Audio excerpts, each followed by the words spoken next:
If you leave me like a girl, your mommy don't see my name. Yeah, you Don't touch the dial. 98.3 FM. Don't touch the dial.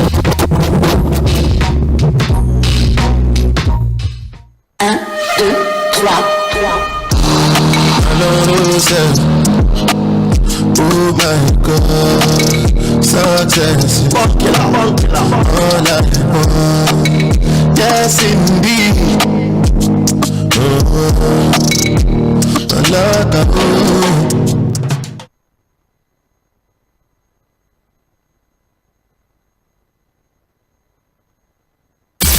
98.3 FM, your number one radio. Reaching stars, the sound of Lagos. Dear Nigerians, I am determined to give you the affordable and reliable power. The stakes are higher than ever. Government policy does not support youth in this country. So if you say you have any idea, one day, one way or the other. The conversations are louder than imagined. The expectations are greater. The demand for quality blueprints needed to make informed decisions is constantly being reviewed. You can't start hiding under party or anything. We are leaders that are entrusted by our people. Come and speak on their behalf. The Situation Room on 98.3 Mainland FM provides the platform where all of your demands are met. Issue-based conversations about politics, policies, leadership and governance in Nigeria and around the world. Join us every Mondays through Fridays from 4 p.m. to 5 p.m. as we engage and interact towards setting the agenda for proper accountability and public engagements. The Situation Room is here. We welcome the roommates.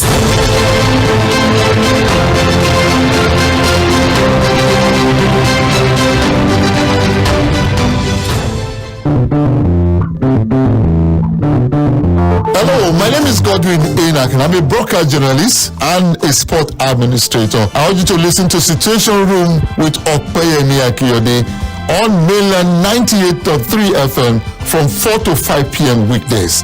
God bless Nigeria.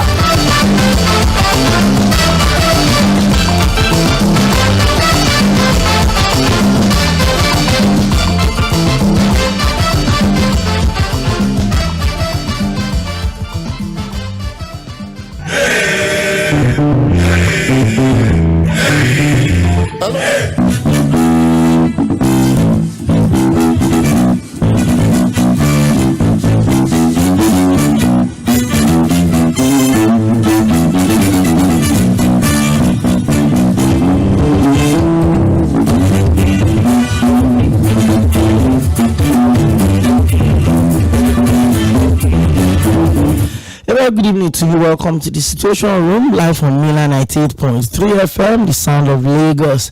It's a Monday, and it promises to be an amazing time on radio today. All through the week, I will get to do this from 4 to 5:30 p.m. every day, Mondays to Fridays, and it's called the Situation Room. And we invite everyone, and we regard you as the roommates, because without you, there's nothing we're here to talk about. So we're going to be, focusing more on Lagos all through this week, because tomorrow again is going to be another conversation about the cosmopolitan city, the emerging city, Lagos, with all of its glory and all of its energy.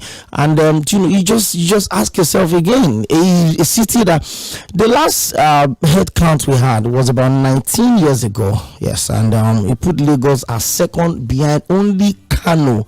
And 19 years down the line, you ask yourself again, what is the population of Lagos?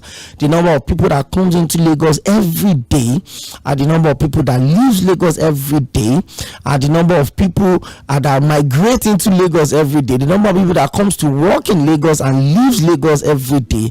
It calls for us to ask those fundamental questions. If the state is evolving into a cosmopolitan state, are we ready to tackle the challenges that comes with an evolving state like Lagos? Security challenges, housing challenges, transportation, health services, sometimes some of these things get really stretched. For instance, services that were probably put up when the people in that community were less than 5,000, and then over time development had met up with that community, and something that was made to cater for the needs of 5,000 people is now being used by over 100,000 people.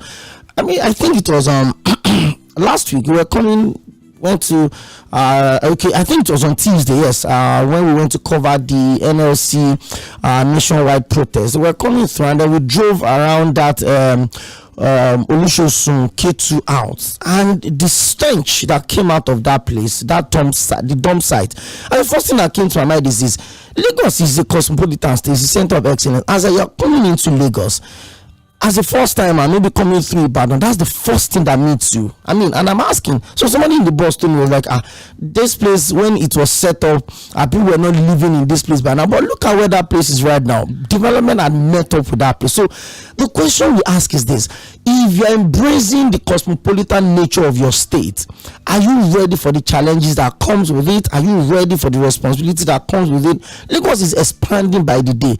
An average of about 800 people come into Lagos every day.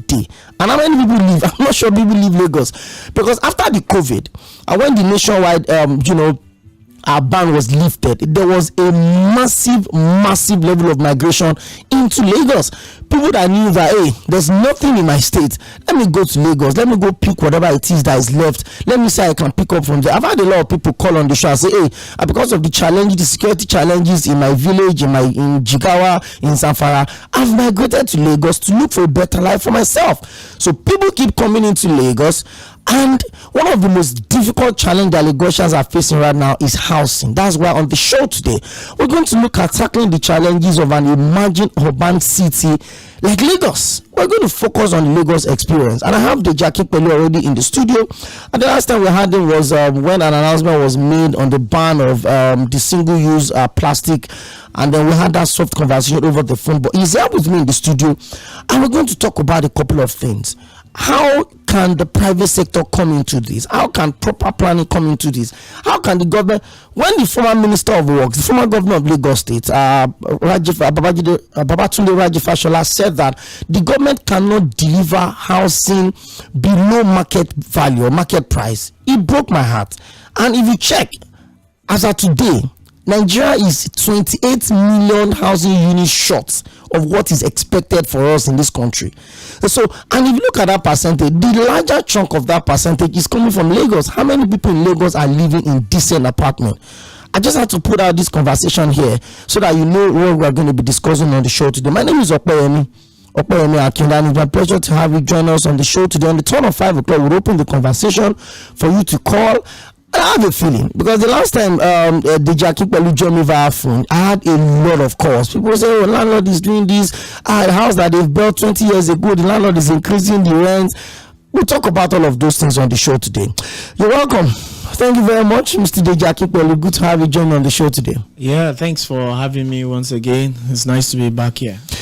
I'm not sure, maybe you have appeared on other shows. The last time you were here was as a build up to the last general election. Yes, if I'm not mistaken, where you came in the company of the you had a program. We had a program called the Manifesto Review, where we had the candidates coming, PDP, Labour, ADP, to come and review their manifesto. Unfortunately, we couldn't get the incumbent governor to be on the show, but it was quite engaging, and I think it's something that we need to do time and again. Each time we have an election, for us to bring the candidates to the fore. That was when it was becoming increasingly difficult for us for a governorship debate to actually hold. So we had to resort to having the candidates coming on a radio platform like this to come and explain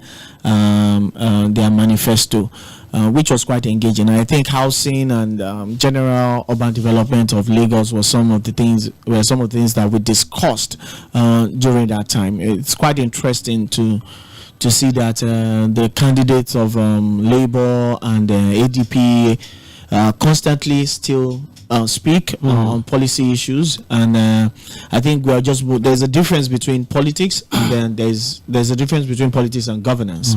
So the era of politics is probably over, although there will always be an undertone of that, but we're now talking about governance. How should we approach the governance of the city of Lagos?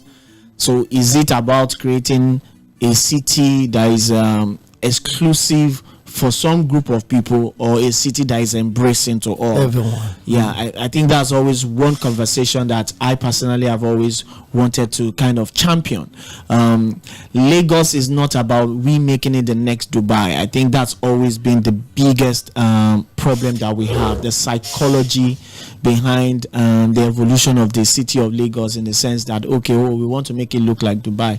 I think every city organically develops. A child of 5-year-old, a 5-year-old child cannot do what a 15-year-old suddenly begins to do what a 15-year-old would do. The city has to grow. A city is just like an organism. You have to live. So we need a Lagos for Lagosians, that work for Lagosians, that considers the aspirations, the dynamics of the city. Lagos is a coastal city, for instance. Having trends whereby you have coastal communities engaging in fishing is not something that will ever be strange to the city of Lagos. It's something that we should develop. We should look at how we can make that happen. It is not about, you now want to wipe out the coastal region for housing development. Like you rightly mentioned, a lot of people move into the city of Lagos. I've forgotten how one of my professors called it, permanent temporality or something. In some of the research that I've been part of, it is interesting that quite a number of people come into the city of Lagos, and it's a temporary thing that they do. They keep going and coming back, both within Nigeria, northern Nigeria, and the western region, moving to Benin, Togo. I've been to Cotonou, I think like 4 times in the last 2 years, on studying migration in the city of Lagos, and how people are moving from Lagos to Cotonou and Cotonou back to Lagos. People are moving from here too, over there. And the trend of education. So it's a give and take situation. You understand? So you always hear this narrative about a lot of people are coming into the city of Lagos, but we need to broaden that understanding. So people come here, they do 6 months, they go back to wherever they are from, do 2 months, they come back again. They keep going and coming in. That dynamics is something that a city of Lagos needs to study. They come here, they work. They take their money back to wherever they are coming from to go and build houses. A lot of tax is even lost in the process. You understand? So you need to understand the dynamics of the moving in and out of people. And the biggest challenge of Lagos pretty much is also about where are you staying? Where do you have the density of the population? It's about population density per square kilometer. How many people do you have? There is a write-up or a book that we have entirely about that, and which usually goes into a very, very long debate in terms of, is Lagos too small for the number of people that are there? But how is Lagos distributed? You understand? When you get to Lekki, how does it look? When you get to Ajangbadi, how does it look? It's about density. Where do you have more people, and how are people moving? How does the infrastructure work? How does it take how long does it take me to get from point A to point B if I'm going to travel from Bega down to the island? Thankfully, the rail system is gradually picking up. The blue line, the red line, in the midst of all the politicization of that infrastructure over the years, how it had been abandoned for many years, and when we moved into the democratic era, and the power play that has happened, and also on the side of financial transparency. How much does it cost?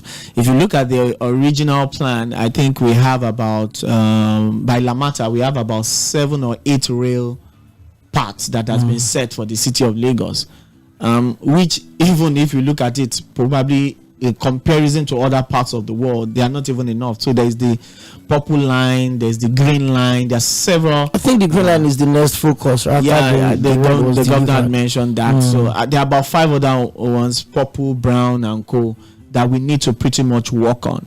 Have a clear political will, the transparency, and environmental consideration. What are they going to run on, etc., etc. Thankfully, that we are kind of succumbing on that part, but also the conversation about sustainable transportation means environmental sustainability is also something of great importance. So it's a good investment. It's something that we pretty much need to do. If a government, I was just surprised that a government that has so much of those kind of rail projects to do, investing in something like lag ride has always been a problem for me. Government shouldn't be funding luxury as far as I am concerned. I mean, why would the government put money into a transportation business that takes one person all around the city? Government is about mass transit. Even though the lag ride has been put forward, has a sharing part of it. So normally, when you want to book your lag ride, you should be able to say, okay, I want somebody to share ride, co-ride with me.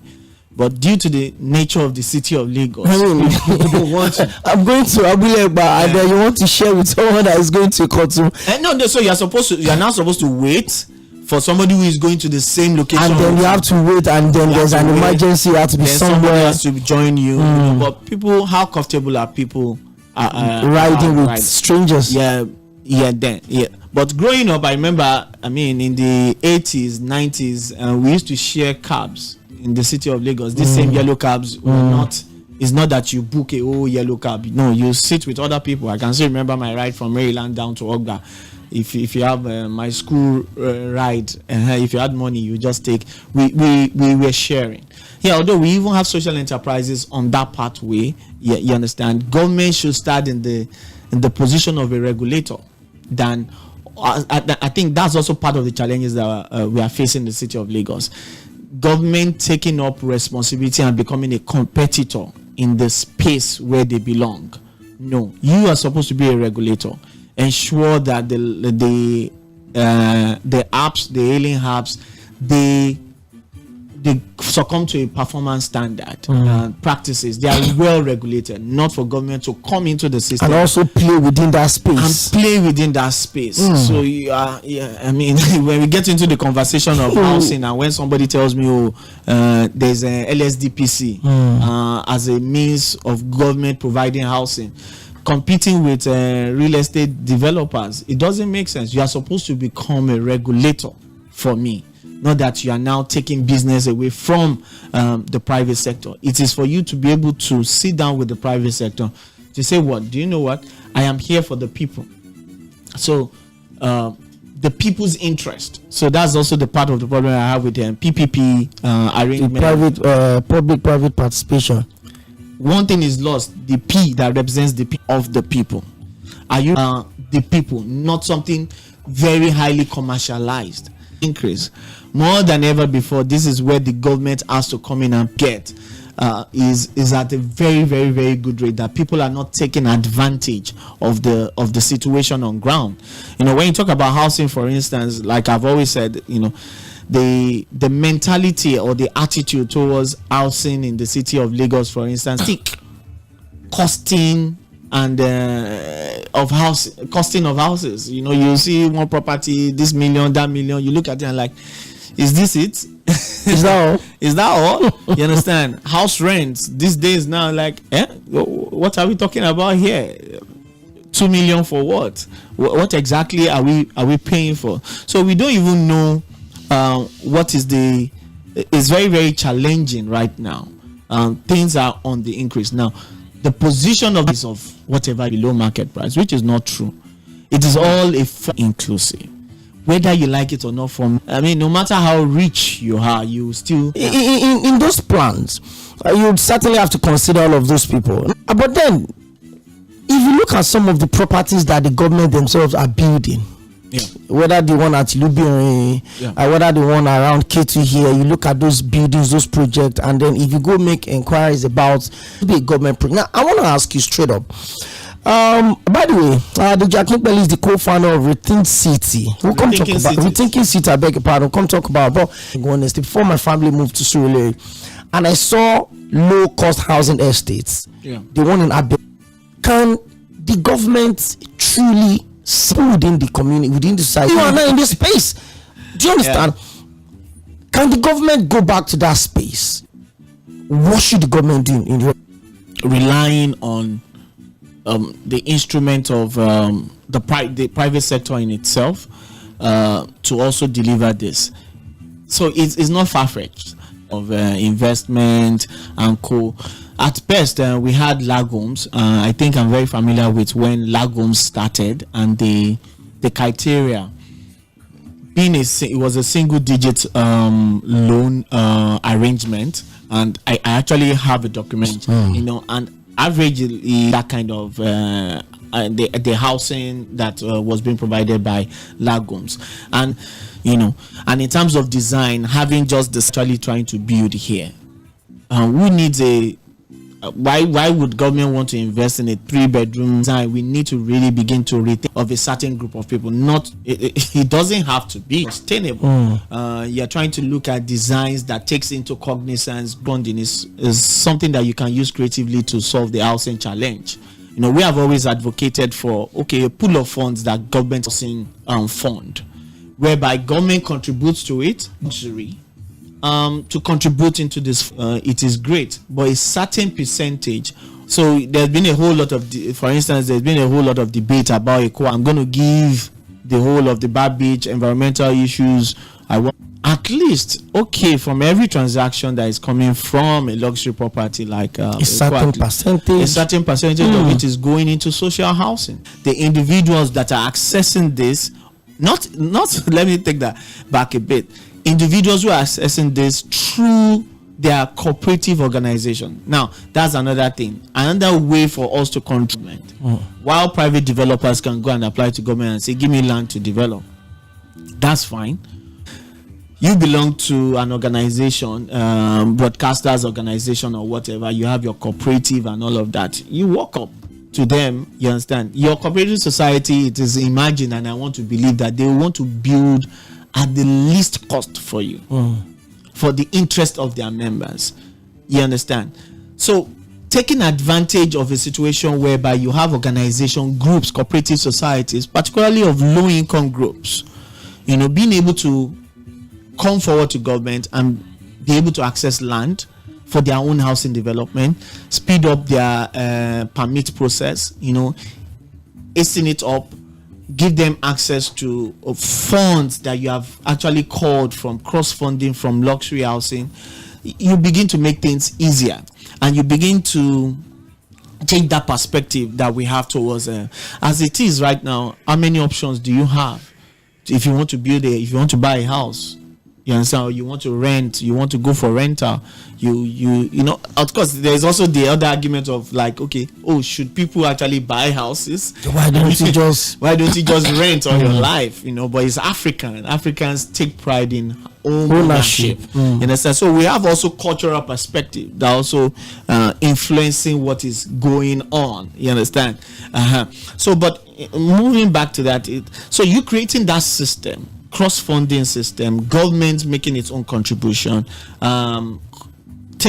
considering cooperative associations to begin to do more housing development. There are some you talk about. There are so many. You talk about Unilag Estate, Punch Estates, and co. These are housing projects that are being done. That were done by on the cooperative basis, and we also have an organization of informal workers who are already working on even their own housing projects in the city of Lagos here, trying to find access to land. So when cooperative societies build, they definitely build at an advantage for their members at a more realistic cost. This is not to push out property developers. Property developers too also have a role. You understand? We cannot say that you are pushing them aside. But also, part of the deal is a property developer comes to government. I want to do this project. Government says if you're going to do a certain a certain percentage. You're giving me a certain block of flats or at this, and it's going to go under this affordable housing scheme of some sort. I am going to give you back something. You see, sometimes when people say, oh, government demands of the private sector to do this, government is demanding of the private sector to start collecting rent on a monthly basis, government is demanding from the private sector to do affordable housing. You as government, what exactly are you giving to them? Before I listen to you, why should I listen to government? Why should I do what government wants me to do? What are you giving me back? So we want to quickly run off with the idea that, oh, property developers are just interested in capital and they are not committed in any way to contributing, making any social impact. I don't think that's entirely true. There are property developers who, if you give them a framework of some, although there is a difference between social housing and affordable work, but something that speaks to affordability, and you make it clear the incentives that you are giving to them, you definitely get them to partner with you. Where it is more difficult even for the private sector is that when I've gone through serious bottleneck with the government, I want to take my pound of flesh on the person who is coming to buy the property. So the posture of government towards housing is very, very important. If government postures like, oh, this is luxury, this is so, that's where I always have a problem when I hear government is going to commission luxury housing estate. It doesn't speak well to, it's not something that government should directly identify with like that, as far as I am concerned. Okay, now, we've opened this conversation to this side. But now, one of my bigger concerns is regulation. And you look at how, well, let me put it this way. The right to a property owner to price his property the way it makes him comfortable. Oh, I bought my house, I built my house, I can decide to rent it out the way I want to rent it out.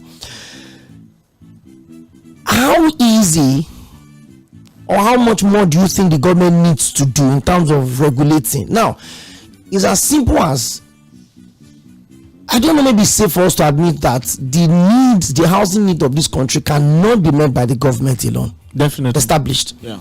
Leaving it to the private sector means that the morning and the afternoon and evening of that regulation is determined by the private sector. Yeah. The cost of building the property now is crazy. The cost of bag of cement, you're buying road, you're buying tiles, all of these things are imported into this country. It's crazy by itself. However, government is committed to providing accommodation to the people. How can this partnership work in terms of the government regulating the operation of the private sector in property development? Because whether you like it or not, on daily basis, the need for accommodation in Lagos will continue to skyrocket because of the number of people coming in, because of the number of people moving from the dependent stage to the independent stage. You've lived in your parents' house for so long, you got a job for yourself, you want to move out, you want to establish. How can the government run into this profitable partnership so that both parties will not feel shortchanged? And the other party in this space is not the government, because the government is representing the people. So when I mean both parties, I mean the people and the private sector practitioners. How can this relationship work? Yeah, the relationship can work. Government posture is very, very important because the private sector looks at you. As far as I'm concerned, when they come to the table, how are you speaking? How are you postured? You know, if government tells you, okay, we want to do housing development or we want to build even an infrastructure and in a particular area, and the government goes there tomorrow without any notice and evicts a group of people, that speaks to the private sector that you can do likewise.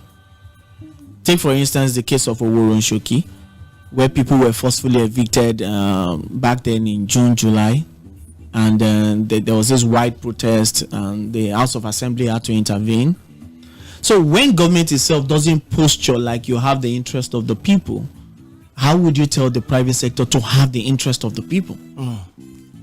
When government makes it very difficult. I heard the commissioner talking to a group of people, the commissioner for environment, posted it online, said, okay, I give you 4 days, you have to leave here.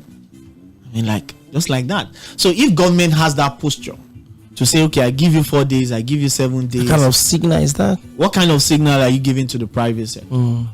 Yes, what are you saying to the person who is renting out his house and wants to forcefully evict somebody? So government posture comes in. It is very, very important when government demonstrates that I have my people's interest at heart. The private sector follows. They follow the queue. It is what I meet in Alausa that will probably, as a private sector person, that will determine what I'll take out in development. In development. So it's a reflection of the conversations that happens in the ministries, that whoever. So if a government tells you that I am very, very, very clear about this my plan, I can quote. I have Governor Sanwo-Olu's comment during the first election, the one that brought him in at the governorship debate. He clearly stated, he said, for slum areas in the city of Lagos, we are going to take a portion and we'll begin to develop gradually to build the interest of the people. I am paraphrasing. You understand? This was what he said about informal housing in the city of Lagos. How we're going to take a small portion, we're going to develop it, build the trust of the people, because we have lost trust. That has never taken off. You understand? That has never taken off. So why would you think somebody who is in the private sector would think of affordable housing or going into partnership? We have to demonstrate commitment. What we see these days is we have a situation where our Commissioner for Environment is going everywhere and you are telling everybody to evacuate. You are built on a drainage canal. Yeah, I don't support that. I've always even been very, very strong about people building and land allocated on wetlands in the city of Lagos. The green spaces in the city of Lagos fast disappearing. It's worrisome. You understand? The wetlands around Ojota now, the bridge that is being built across to Opeyemi. It's clearing the green. The green. Okay, the bridge is there. Is the green going to disappear? What is the fate of that place for housing development? Are we going to see suddenly houses now springing up in that area?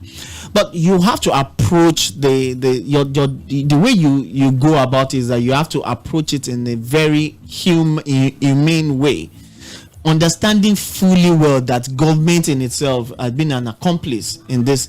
Some government officials they've been accomplice in this situation. Yes, people didn't just wake up and start building somewhere. Yes, some people also went ahead and did some of these permits that were given to people. But it's not that I am saying that some developers are not reckless, but they now realize at some point, like, okay, it's massive, the amount of people who are built on the wrong places. So the idea, for instance, you're now saying, oh, plan as built. Like, okay, for some people now, okay, you are built on this guy. Okay, how can we work it out? You understand? So the government posture is very, very important. Government cannot play along the lines of, oh, it is more expensive now to build. You see, I tell people, I mean, if you have a secondary school child who is governor or president and says some of these things, I wouldn't be surprised.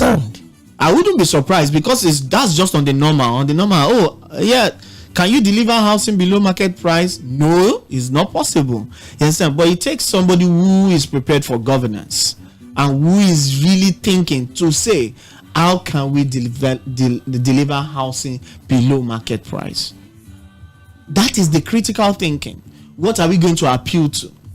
Oh, where are we going to take it from? What are we going to say? Okay, the cement makers. Okay, do you know what? We have this number of housing units that we are developing with the private sector. Do you know what? This is your own part of your contribution from your own projects to this. It cannot solve all the problem. It will not solve all the problem. Another part of the problem is the issue of who owns land. The land use act. The land use act, which entrusts the government. gives the permission to the government to own the land and all of that. We have to begin to rethink some of these things, because land tenure is a big problem in the city of Lagos, particularly for low-income groups. How can I say I want to own my C of O? I live in Makoko. How can somebody who is in Makoko get C of O? For which amount of land is the person trying to get C of O for? In the city, in Makoko, for instance. Does that mean that those people who live in those places will now never have the right to own their land? Because I cannot go and apply for this portion of land. So we have to rethink land tenure system, land ownership system. Traditional land ownership should be given into consideration. The government in itself begin to recognize. I had this piece of work I had done about Ayetoro community. Ayetoro is just behind the sawmill. When you get down from Third Mainland Bridge, you turn right. That bridge that links you to Yaba, there's the sawmill. Right behind the sawmill is the Ayetoro community. Ayetoro community is to the right if you are going into Yaba. It used to be historically on the left, where the LSDPC, Lagos State Housing, was done. Alhaji Lateef Jakonde moved them to the other side. To cut the long story short, till today, they don't have any paper to say, oh, this is our own land. From till tomorrow, they have the battle between the Lagos State government giving them permit, or is it federal government or state government? They battle with that. You understand? Their right to home ownership is still in question, being contested, and that is the story of several informal communities in the city of Lagos. You understand? So the people will tell you, what do you want us to do? We are going to be kicked out of this place. How am I going to develop this place? I have been to Oronshoki several times after the demolition of the houses by the Lagos State government in July. It's about what is the way forward for the people. So the government says we want to build a jetty. You want to build a jetty, then you have to clear several houses running into about 200, 300. Massive destruction. I think probably the biggest after 괬ᴜ that I've ever seen in my own lifetime of covering forced evictions in the city of Lagos, because somebody wants to build a jetty. I mean, what does it take? So in the name of social infrastructure, you are making people to lose their homes and giving excuses. I heard another excuse today. I heard it online. I watched the video, the commissioner telling a group of people living around the coastal line and saying you don't have LASA. You don't have the Lagos State registration. I'm like, how has that become a requirement for me? How does that become the reason, one of the reasons why you are going to tell them to move? I'm not saying, okay, if you want them to move, fine, but that shouldn't be one of the reasons. That shouldn't say the government is not aware you are here. Now, for instance, people in Oworo, they were pushed out, their house were burnt, pulled down, and you're asking the government, okay, now we want to revisit the issue. Before you did it, did you document the people who are there? I was going to ask. Okay, you find it necessary that people have to move. Obalende, people were moved out of the area, but is there a part of okay, do you know what? Before we move these people, can we document and do everything, a mapping? Let us understand the group of people. Where are they from? What are they doing? What is their lifestyle? What could be the probably what could we do to resettle them? You see, you're living in denial, and I'll say that to the commissioner straight up. You're living in denial. You don't go all around Lagos and you're chasing people from one place. They will move to another place. They don't leave. I've done this study. People from 괬ᴜ were moved, where their houses were pulled down, 괬ᴜ. I have been to 4 different locations in the city of Lagos that where you found those where people. I found those people. I went as far as Irede in Ikorodu. Sadly, I made 2 trips, and one of the young ladies that I had interviewed and who wanted to go back to school. So they were, Otodogbame is just right behind Freedom Way. There's an estate there now. Those people were moved, and a luxury estate has been built there right now. So the people of Otodogbame lived there for many, many, many years. I'm not talking about 50 years. They lived and they were moved. But those kids were living in that area, and because it was in close proximity to Lekki, they could attend some public schools around Lekki. They now moved as far as Irede in Ikorodu, where there is no longer any school. One of these girls that I interviewed on the project, and Amnesty International crew members were with me, got pregnant eventually when she got to Irede. They had no school to go to, living in Irede. They only move around. We need to capture these people, understand them, and have a settlement plan. You may not even be able to do for all, but demonstrate what needs to be done. This act of going to places and chasing people all over the place, do a proper study of the location. Understand what is going on. Is there something that we can really build around this area?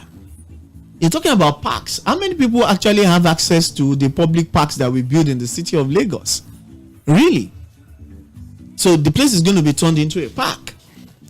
But many years in the city of Lagos, I know how, and this menace of area boys, I must come to that, because it's also part of the living experience of Lagosians, and it's affecting housing settlement and moving around.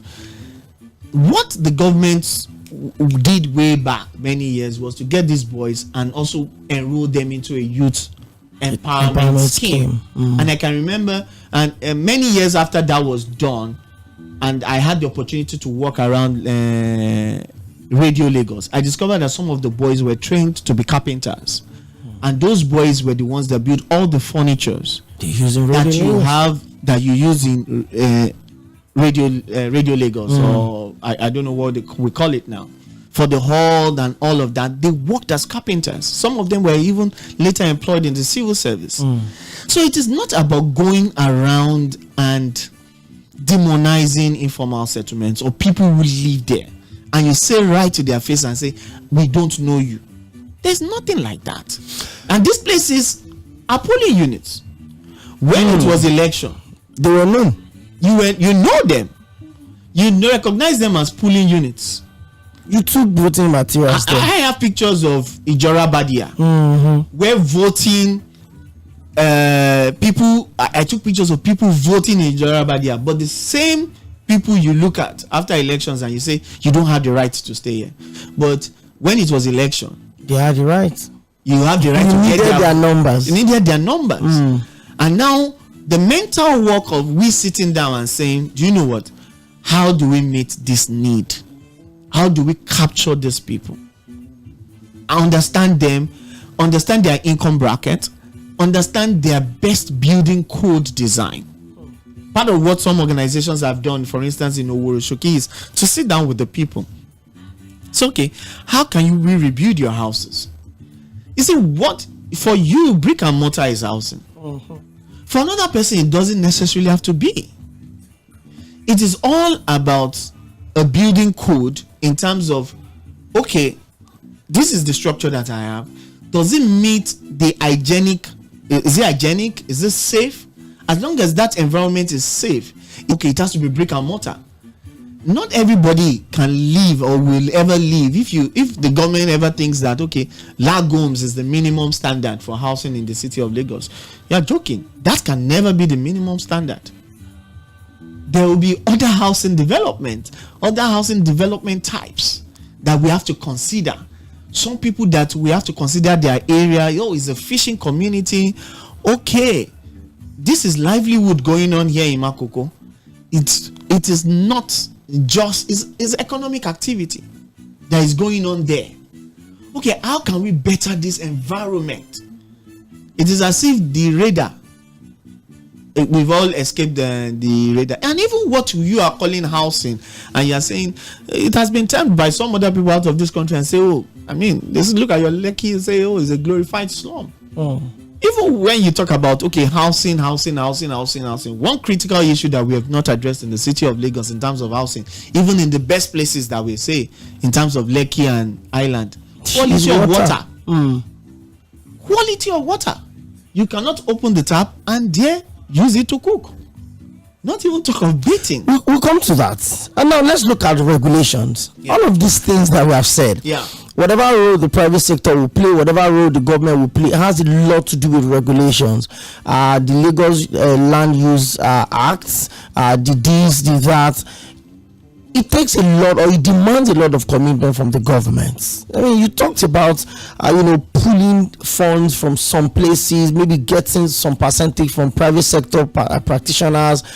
But how other means? I mean, are there other means that the government can do this? Maybe, setting up a development or affordable development fund template or stuff like that. That's talk to us about that. So all of that, pulling funds from different means, goes into a pool that you call like an affordable housing fund, and people, cooperative societies can walk into, can apply for their members to say begin to access funds. I think I explained a bit of that, but I also come to the issue of, the issue of regulation. Let me quickly talk about that. You see, one of the biggest challenges of Lagos is the way Lagos is being managed centrally. And I had this conversation with a local government chairman at a public debate some days ago. That's the challenge of Lagos right now. We have weakened local government to the point that local governments don't have anything to do. Lagos is so centrally managed that regulating and monitoring what is going on in terms of irregularities has become very, very difficult, because you are managing Lagos centrally. It is a commissioner that has to go everywhere. Whereas if you have a local government system that pretty much works, every local government will now, we should be in Lagos, we should be talking about the same way you have this conversation online, Lagos versus Abia, Lagos, Abuja. We should be talking about Ikorodu versus Lekki. Exactly. The conversation we should be having on radio is like, Lagos Island chairman, local government chairman is doing this. This is his own approach.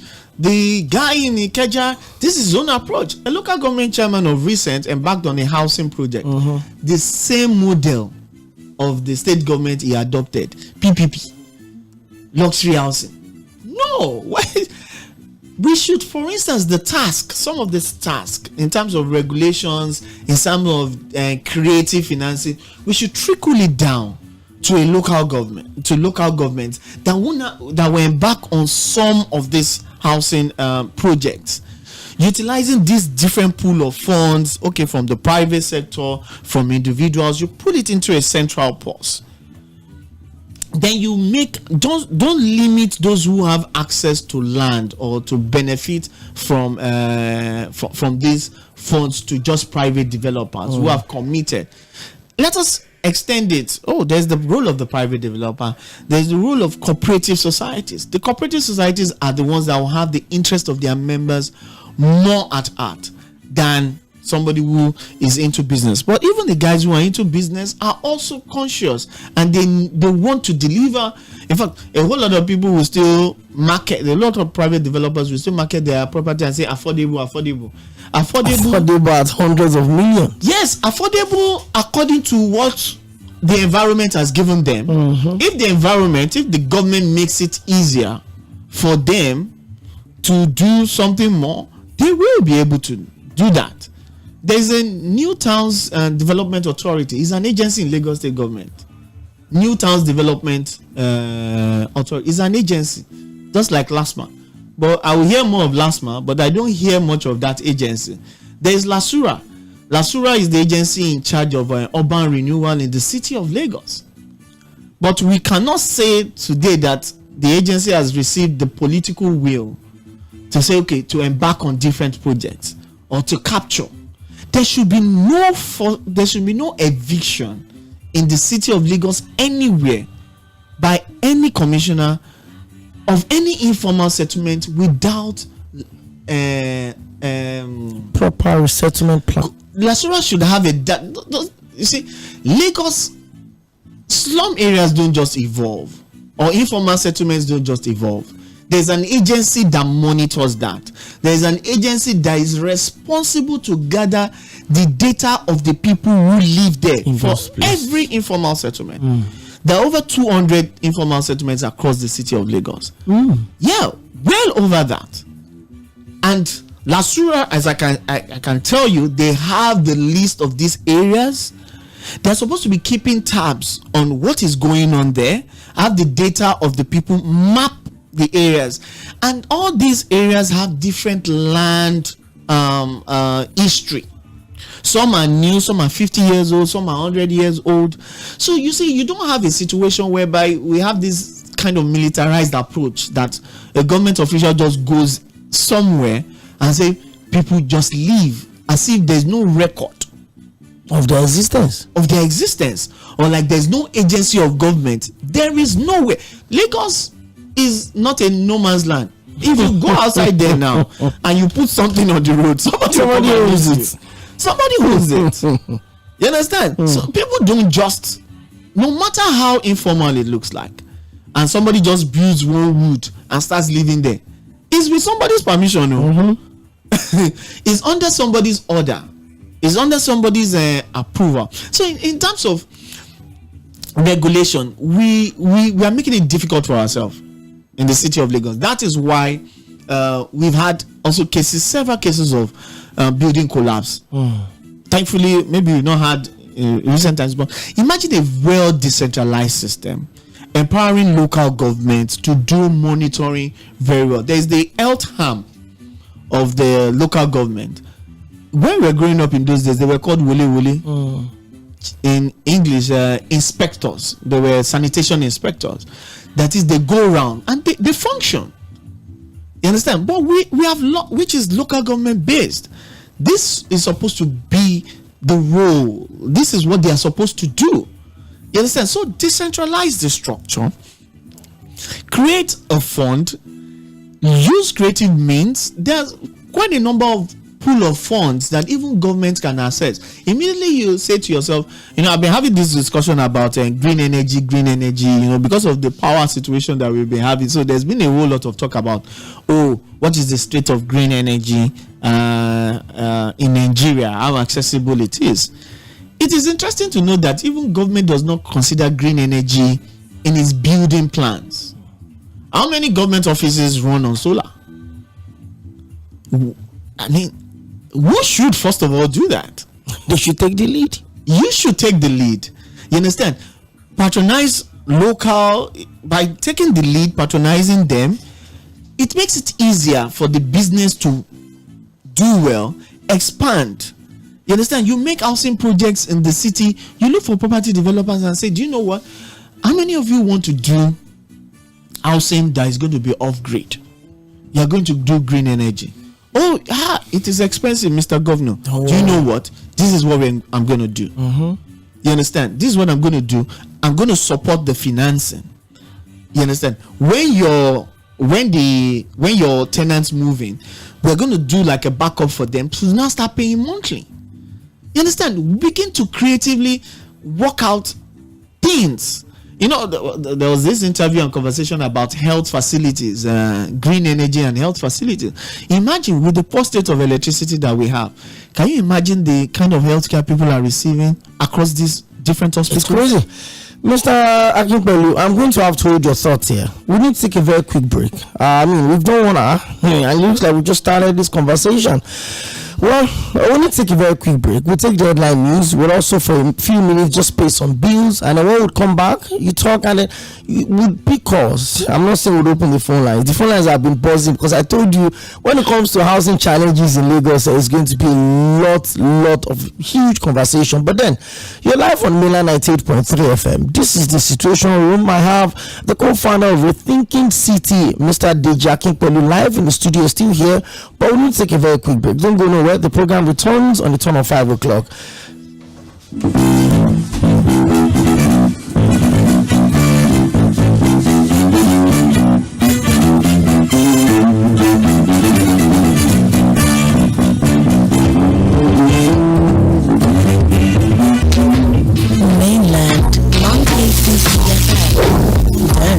The dial 98.3 FM. Don't touch the dial.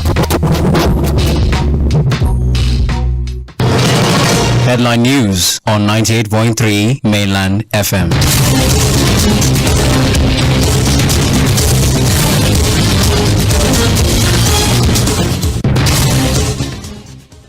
Good evening. Headline news on 98.3 Mainland FM. My name is Omobola Sandra. APC and Silva seek disbandment of Bayelsa Tribunal Panel. Kaduna State Government inaugurates committee for resettlement of displaced communities. LIRS reminds taxpayers of March 31 deadline for annual tax return submission. Peter Obi regards Ukraine food donation to Nigeria as national disgrace. And a foreign scene state of emergency declared in Haiti after mass jailbreak. US and Russian astronauts begin joint 6-month mission to International Space Station. In sports, Nigerian forward Tolu Arokodare faces online racism after penalty miss. That's the headline news on Mainland FM. Details at 5:30. You're listening to Mainland 98.3 FM.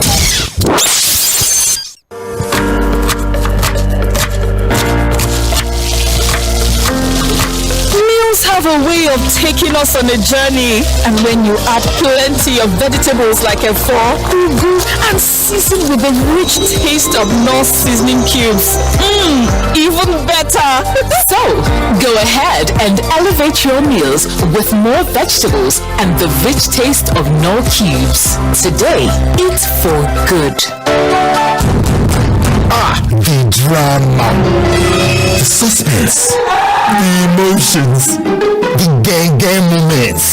Don't miss out on Nollywood movies and web series on YouTube with the YouTube buffet plan from MTN. You can enjoy over 10 hours of Nollywood content made for you. Sharply dial *312*800# to activate the YouTube buffet plan from MTN and start enjoying YouTube made for you. The Financial Services Regulation Coordinating Committee, FSRCC, in collaboration with the National Broadcasting Commission, NBC, wishes to draw the attention of the public to the worrisome increase in the activities of illegal financial operators, IFOs, which threaten public trust and the stability of the Nigerian financial system. The FSRCC and NBC hereby advises the general public to refrain from dealing with unlicensed financial operators who deceive individuals with unrealistically high investment returns. Make sure to verify the licensing status of such companies and schemes on this website. To report any suspicions of illicit financial activities, call 0700-225-5226, 0800-225-5226, or +234-817-665-6273. Let's work together to uphold the integrity of Nigeria's financial system. Announcer, FSRCC. What takes a plate of jollof rice to the next level of goodness? Is it when it is cooked with Knorr seasoning cubes for that sumptuous taste? Or when you serve it with correct Nigerian salad, cabbage, carrot, lettuce, and a bit of kidney beans? It's both. Season your jollof with the rich taste of Knorr cubes and serve with plenty of vegetables. So, go ahead and elevate your meals. Today, eat for good. Bó bá ṣe fíìmù àwòrán lè lọ, ó sì ṣe eléyìí tó ń kọ́ni lọ́gbọ́n. Tàbí eré ráńpẹ́ apanilẹ́rìn-ín. Bó bá sì ṣe eré tó móríyá. Àyèsí ńlá rèé o. Onírúurú àwọn fíìmù Hollywood, eré oríṣi àtìgbàdégbà àti apanilẹ́rìn-ín láti ṣàkójọpọ̀ rẹ̀ fún ọ láti oríwò lórí YouTube nírọ̀rùn. Pẹ̀lú YouTube buffet plan látọwọ́ MTN, ó lè jẹ ìgbádùn èyíkéyìí fíìmù tó wù ọ́ fún wákàtí 10 tàbí jù bẹ́ẹ̀ lọ lórí YouTube. Kí ló ń ṣẹlẹ̀ gangan? Yára báyìí tẹ *312*800# lórí ẹ̀rọ alágbèéká rẹ̀ láti bọ́ sójú òpó YouTube buffet plan látọwọ́ MTN kó o sì bẹ̀rẹ̀ sí gbádùn ẹ̀. The Financial Services Regulation Coordinating Committee, FSRCC, in collaboration with the National Broadcasting Commission, NBC, wishes to draw the attention of the public to the worrisome increase in the activities of illegal financial operators, IFOs, which threaten public trust and the stability of the Nigerian financial system. The FSRCC and NBC hereby advises the general public to refrain from dealing with unlicensed financial operators who deceive individuals with unrealistically high investment returns. Make sure to verify the licensing status of such companies and schemes on this website. To report any suspicions of illicit financial activities, call 0700 225 5226, 0800 225 5226, or +234 817 665 6273. Let's work together to uphold the integrity of Nigeria's financial system. Announcer, FSRCC. As you see me so, I belong to the Chop Better gang. Now why anytime I want chop like this, I dey put better things inside. For my yam porridge, after I don put my fish, I go come deck am with onions, tatashe and ugu, come season am with correct no cubes for that delicious taste. Because my people, good life na life where you chop better. Sama all your food with correct vegetables, come season am with no cubes for that ogbonge delicious taste. Today, chop better. The Financial Services Regulation Coordinating Committee, FSRCC, in collaboration with the National Broadcasting Commission, NBC, wishes to draw the attention of the public to the worrisome increase in the activities of illegal financial operators, IFOs, which threaten public trust and the stability of the Nigerian financial system. The FSRCC and NBC hereby advises the general public to refrain from dealing with unlicensed financial operators who deceive individuals with unrealistically high investment returns. Make sure to verify the licensing status of such companies and schemes on this website. To report any suspicions of illicit financial activities, call 0700 225 5226, 0800 225 5226, or +234 817 665 6273. Let's work together to uphold the integrity of Nigeria's financial system. Announcer, FSRCC. The drama, the suspense, the emotions, the gang moments. Don't miss out on Nollywood movies and web series on YouTube with the YouTube buffet plan from MTN. You can enjoy over 10 hours of Nollywood content made for you. Sharply dial *312*800# to activate the YouTube buffet plan from MTN and start enjoying YouTube made for you. To cook correct food, they always give me joy. That's na why anytime when I dey cook like this, I dey always season am with no cubes. Come add correct vegetables inside. Ugu, tatashe, shombo, onions. No one wey I no dey put. Na im make my pikin dem dey always enjoy my cooking. Daddy, I never available. I want more. You see? Sama all your food with correct vegetables. Come season am with no cubes for that ogbonge delicious taste. Today, chop better. The Financial Services Regulation Coordinating Committee, FSRCC, in collaboration with the National Broadcasting Commission, NBC, wishes to draw the attention of the public to the worrisome increase in the activities of illegal financial operators, IFOs, which threaten public trust and the stability of the Nigerian financial system. The FSRCC and NBC hereby advises the general public to refrain from dealing with unlicensed financial operators who deceive individuals with unrealistically high investment returns. Make sure to verify the licensing status of such companies and schemes on this website. To report any suspicions of illicit financial activities, call 0700 225 5226, 0800 225 5226, or +234 817 665 6273. Let's work together to uphold the integrity of Nigeria's financial system. Announcer, FSRCC.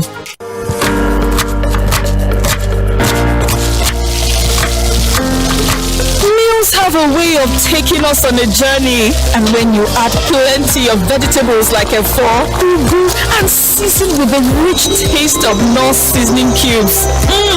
Even better. So, go ahead and elevate your meals with more vegetables and the rich taste of Knorr cubes. Today, eat for good. Mainland 98.3 FM, the sound of Lagos.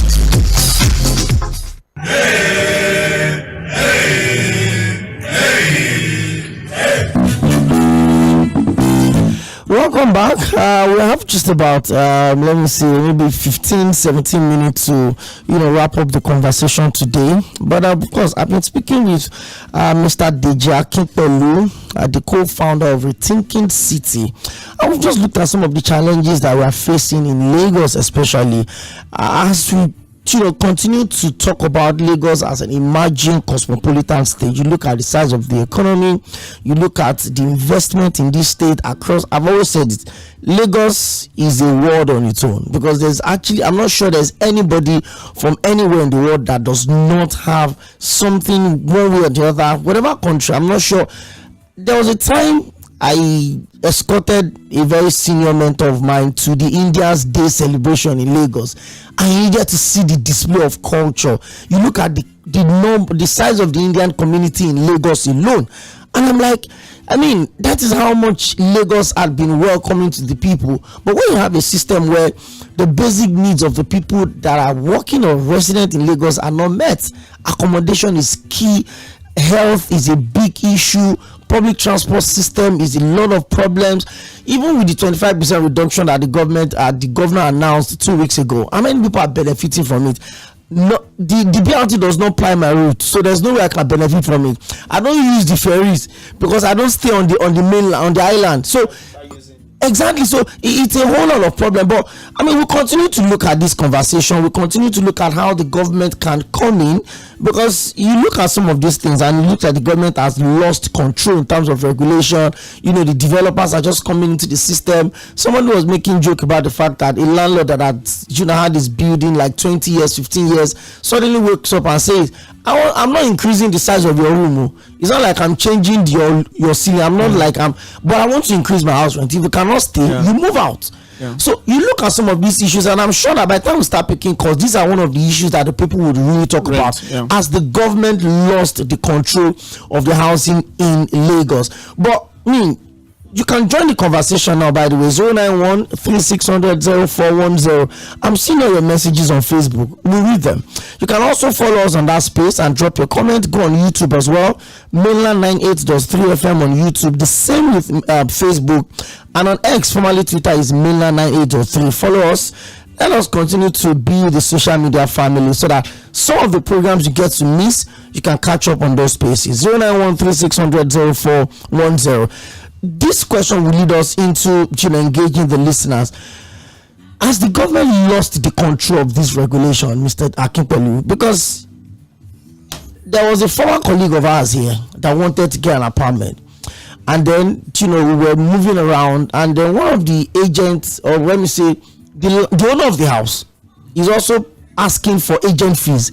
The owner of the house is asking for agent fees. And that's not even the funny part. The funny part is that she said she doesn't want to take a single lady in her house. So I had to play the boyfriend's role for that person to get her accommodation. The landlord said, no, if you are single, I cannot give you my house. 8 o'clock, my gate is locked. Any friend that is coming to see you, you must give me notice ahead. I mean, these are kind of regulations that, in my own opinion, which may not be necessary, by the way, kind of infringe on my rights, because I've already paid for a property. The only thing I cannot do is I cannot remodel your property, but I don't have to take permission from you to invite friends over. If I work in a space where, for instance, I got caught up in traffic by 8 o'clock, you tell me the gate to be locked. Has the government lost that control, Mr. Akinpelu? So you raised a very, very interesting conversation, which I could have loved to talk about a lot more, which is on the issue of gender, the experience. And when we talk about the affordable housing fund that I mentioned earlier, it takes into cognizance the experience or the input at the interest of women at heart. When you create such funds, the interest of women, home ownership for women, is also something that is very, very key to that kind of concept. The city of Lagos is pretty much not the lack of development in certain areas of Lagos makes the city a lot more difficult for the gender, the female gender, for instance. Where you don't have street light, it creates a more difficult experience for women. But that's another conversation, but very, very important, and that we need to speak to that. Maybe another time we can talk about the experience. What does it mean in terms of gender and living in Lagos as a woman or as a man? Who does it favor? It's a big conversation. So you are saying as the government lost it, the housing sector is a reflection of the general economic situation. We cannot shy away from that. To say that things are now cheaper or something, or just it's a reflection of the difficulty that we have found ourselves, and it's the posture and the demonstration of government, as far as I'm concerned, that would determine whether or not people want to even respond. Arbitrary increase. So it's almost difficult for you to look at a landlord now and say, oh, you are being inconsiderate by increasing your rent. Because he went out there, he wanted to buy something across the road. He cannot afford it. He cannot afford it. So they too have to do their mathematics. And you have a phone. Yes, I think we need to. Let's speak the calls. Let's hear what the people have to say. Hello, good evening. Hello. Good to have you. Your name and where are you joining us from? Good evening, guys. I greet you. Yeah, Alaba is my name. Okay, Mr. Alaba, where are you calling from? From Ojo in Lagos. Okay, you're welcome. I salute you, and I like today's topic that you are treating. Thank you. You know why this thing will not work? You know why it will not work? Let's talk. Because even those people who are like doing this law, majority of them are landlords. Are you getting my point? I'm with you. Those who will sign the green pen, the people that will make the law, most of them, the commissioners, majority of them are landlords. They own properties. So how many of them will even just owe these people, let tenants owe them just 1 month? You will see they will use lawyer to threaten you. Are you getting my point? I'm with you. So if they really mean well, not until we just that is why some of us are even calling for a kind of a local or community security that will be giving information. When you give information, you will see that those poor people are even ready to be collecting 1 month rentage from their tenants. But these rich men, they won't. So they should not use it to waste our time or something like that, because it's not going to work. You will remember Fashola had this kind of law before. How many of them, if you see like your, maybe you're the one or your guest there that said it, that you will see some landlord now be asking for agent fee. Despite that you're the one that walked down you're the one that walked down. I told some of my family some of them want to be taking that kind of step. I will tell them that if you collect this thing, there is something they call blessing that's supposed to enter that amount that you have taken before. For you overcharging that agent fee, and you know that the person came to you by himself or herself, you want to spoil the little blessing that want to be in that little amount that you have collected. Thank you, Mr. Alaba. Thank you. I totally understand your position. More calls 0913-600-0410. I was just trying to open up the conversation and see how the government can play their role effectively in managing, some of the challenges that comes with developing a mega city like Lagos. Hello, good evening. Hello, good evening, sir. Good to have you. Your name and where are you joining from? I'm Mr. Yemi. I'm calling from Maryland. Okay, Mr. Yemi, good to have you. Yeah, I just want to contribute a little. You raised a good topic today. Thank you. But I will just advise, and at the same time, if you remember during the time of Fashola, with the time of Fashola, before like maybe 10, 15 years ago, if you want to rent out in Lagos, you must pay 2 years and above. It might be 2 years or 3 years. So Fᴏʟᴏ said they should not collect more than a year. But I think that thing is working. If you want to rent a room now or an apartment, you collected 1 year rent. But all what we need for them to do for us now, please, if government can talk to the landlord, the agent fees and the agreement and damages is too much. When somebody rented the apartment from you, your agent fees is like 100,000, agreement 100,000. They can reduce it even to 20,000. I think that is better. We don't talk about the rent. Maybe a rent of apartment might be 15,000 or 20,000. We don't talk about that. But that agent fees and agreement with damages, that is the problem we are facing in Lagos. Not any other thing. If they can work on that, I think it will be better. Thank you. That's my contribution. Thank you very much. 0913-600-0410. Keep the calls coming in. I have Mr. Deji Akinpelu, the co-founder of Rethinking Lagos, and it's basically about setting the conversation up and seeing how the government can do a lot more so that people like us, low-income earners like us, can afford decent accommodation. Hello, good evening. Hello, good evening. You're welcome. Thank you. Mr. Taufik. God bless our guys. You are senators. But like Mr. Alaba, God bless him. I've been following him. So you see what happened. Or God, like I always say, like you said, this agreement or so, we all of them normally collect. Is government agent to do that? These are the problem we are facing. How do we help ourselves? That's not our problem. This one, my brother, house is 100,000. The last agreement was 50.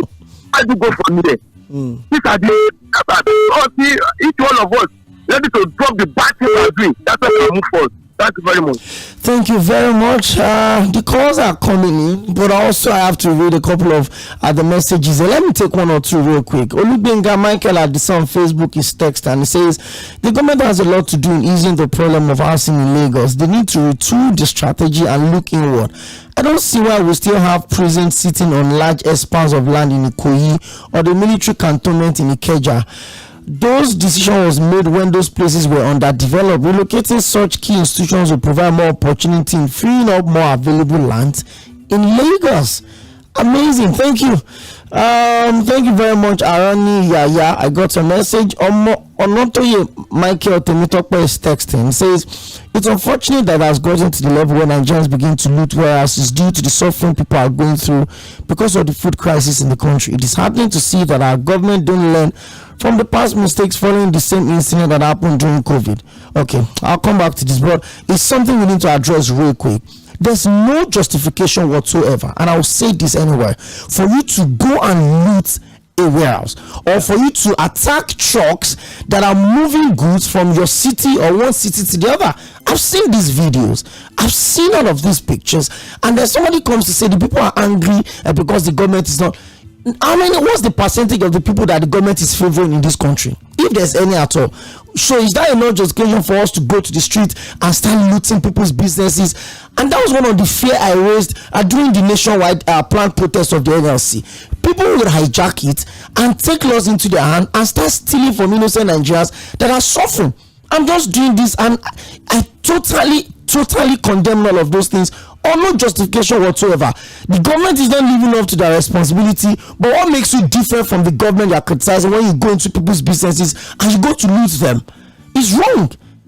I mean, maybe you want to respond to that real quick. Yeah, that's very, very important. It is very important that we keep a sane environment. We should encourage our people to behave in a very orderly manner while we go through this.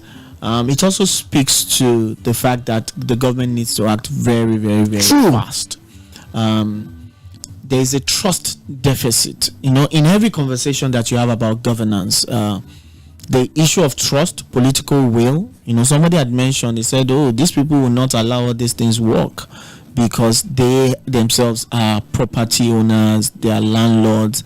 You understand? So there's a whole lot of trust deficit and the lack of political will.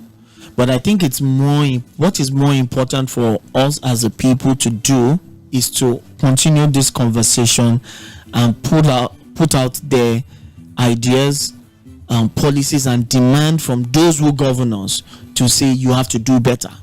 I spoke to a local government chairman some weeks ago who was telling me that he bought jam form. I said, what is that? I mean, so please, and we have to say it. You understand? I mean, you see politicians with pride now come out and say, jam form, come and buy jam form from. I'm like, fix the public schools, make it attractive for people. I went to a public school. I went to Maryland Comprehensive Secondary School. I went to Maryland Primary School. And so what are we talking about? I went to Obafemi University. What is all this? You understand? And people glamorizing giving out jam form like it's an achievement. These are some of the things that we need to begin to be very, very vocal about and tell those who govern us and tell them that this is not right. You understand? Because you people own properties, this shouldn't mean that you should kill us. You should not make the right laws. Somebody is saying, Eco Atlantic project saved Lagos from a climatic disaster. So what? Is that why a whole land will be given to people just like that? And it does not have any direct impact. It should, if you continue with the project, that project should have a direct impact in providing low-income housing in the city of Lagos. And I'll keep saying this from now till tomorrow. And for people on such projects to hear that. These are the kind of demands we need to be stronger with our demands and opening up the channels to speak. We don't have to go all out there destroying properties or stealing or all of that. Let the people continue to demand what is right. Look at the speed at which the red line was delivered. It has to be this, because there's pressure. In Lagos, there's pressure for performance. Now, you see, I don't care whether you may not like the performance or the performance may be, but that you be the governor of Lagos State, and you sit down and you not do something. You can't even add flesh. So we are putting pressure on governance for performance, which is right, and we should continue to apply that pressure. Let me squeeze in this last call. We're really pressed for time. Hello, good evening. You're welcome. I don't know where you're calling from. Hello. Good evening. Can I continue? Yes, please go on. Your name and where you're calling from. Just 1 minute. I'm Pastor Badamos from Sɪᴛᴜᴜ. You're welcome. Okay. I love your guest.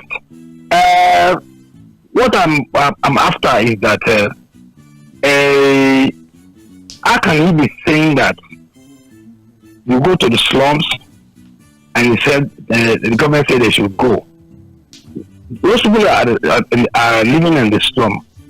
Have they bought land from the landowners, the original landowners of that area, like particularly Makoko? I think the Makoko area should have maybe it's for the Olotos or something. Have they bought that land from the Oloto people? We know the Land Use Act, or the all lands in Lagos is trusted to the governor, but okay, Pastor Baramosi, unfortunately you couldn't connect. Maybe you can close it up like that in a minute, and then we'll say our goodbyes. So the interesting thing is talking about the land ownership dynamics that exist in informal settlement, and I'll wrap up on that. And that's part of the responsibility of the government. You go into an area and you do the study. How many rentals do you have? How many people have actually bought the land from the families? How many people have done partial payments? There's a dynamics to it. You don't look at an area and you think that everybody has the same experience illegally. No, from different areas. When you move to Makoko, you move to Ijeде, you move to different slum areas, you have different scenarios, and that is what you call governance. You go there and do the work, find out what is going on there, be able to identify people, their different needs, and how they can be sorted out. If you're a rental, what will be done?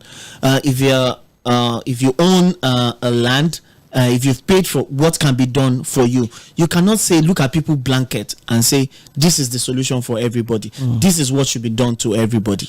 I have met landowners in different slum areas of Lagos. I told you about Ayetoro, people that were moved from a particular area by the then government of Alhaji Lateef Jakonde down to where they are.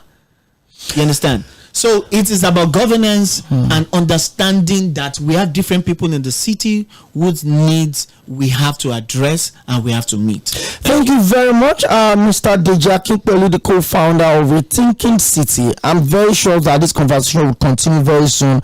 Maybe at the next available time again, we'll reach out and then we'll look at some of this, especially that issue of gender when looking for accommodation. It's a worrying scenario and it's gradually building up.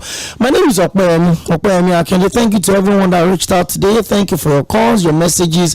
Tomorrow is Tuesday, and we'll continue the conversation. You're live on Mainland 98.3 FM, and this is the Situation Room.